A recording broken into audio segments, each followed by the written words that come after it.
आपण सध्या भंडाऱ्याच्या Warthi police station हद्दीतील सोनोली या गावात आहोत आणि या गावामध्ये काही दिवसाआधी जे आहेत सोलर प्लेटचे वायर जे आहेत कनेक्टर वायर ते चोरीला गेल्याची घटना घडली। त्यानंतर पुन्हा एकदा हा प्रकार घडला आणि त्यामुळे शेतकरी जे आहेत ते आता संकटात सापडलेले आहेत। कुठतरी त्यांच्यामध्ये चिंतेचे वातावरण पाहायला मिळत आहे। आपण पाहिलं असेल तर एका बाजूला आपल्याला शेत पाहायला मिळते आणि या शेतामध्ये जो पाणी आपल्याला पाहायला मिळतो तो या मोटार पंपाच्या माध्यमातून इथं पोहोचवला जातो। बोरवेलच्या जे पाणी आहे ते या सोलर पॅनलच्या माध्यमातून मोटर चालवून या शेतामध्ये पाणी आणलं जातं। मात्र आता सोलर पॅनलचे जे आहे ते कनेक्टर वायर चोरीला गेले आहेत। बघू शकतो आपण अक्षरशः कापून आलेलं आहे। सोलर पॅनलचे जे वायर आहेत ते अक्षरशः कापून चोरून नेण्यात आले आणि पूर्ण सोलर पॅनल मध्ये कुठेही आपल्याला वायर पाहायला मिळत नाही। आपण बघू शकतो वायर जे आहेत पूर्णपणे चोरून नेलेले आहेत। रात्रीच्या वेळी हा प्रकार घडल्याचे शेतकरी सांगतात। आपल्याला बोलण्याकरिता स्वतः शेतकरी आहेत, आपण येऊन थेट जाणून घेऊया। त्याला काय सांगाल, केव्हा आपला हा प्रकार घडला, केव्हा लक्षात आलं तुम्हाला, काय केलं तुम्ही? आपल्याला प्रकरण 13 मार्च 2026 ला ते 14 मार्च 2026 ला शेतावर गेले होते। मी सकाळी सोलरचे केबल चोरी गेले होते। तसेच आम्ही वरठी पोलीस स्टेशनला गेला, रिपोर्ट दिला। अब तक पोलीस स्टेशन पोलीसवाल्याने चोराईचा काही शोध लावला नाही।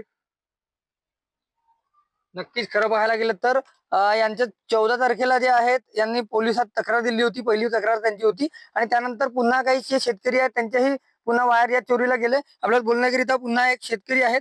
दादा काय सांगाल, आपलं सोलर प्लेट कधी चोरीला गेलं? आपले 17 तारखेला रात्रीच्या वेळेस चोरी झाली आहे।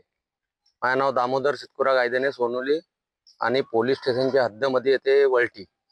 आता 14 तारखेला पहिले गेले होते 2 दिवसा आधी, त्याच्यानंतर मध्ये हे 17ला चोरी झाली रात्री। आम्ही सायंकाळपर्यंत वावरात होतो, रोवणा चालू होता।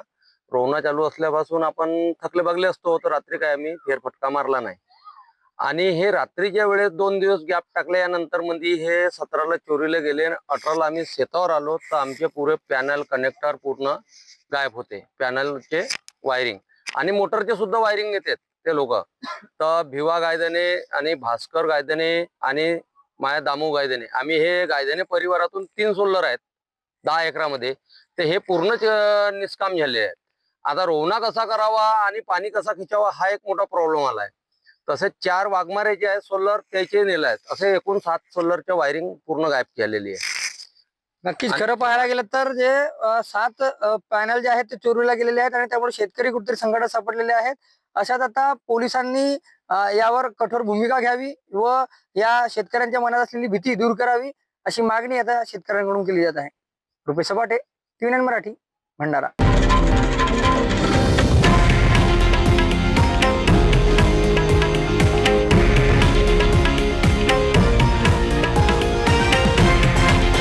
हे आहे देशातील नंबर 1 न्यूज नेटवर्क आणि आपण पाहत आहात TV9 मराठी, एकमेव।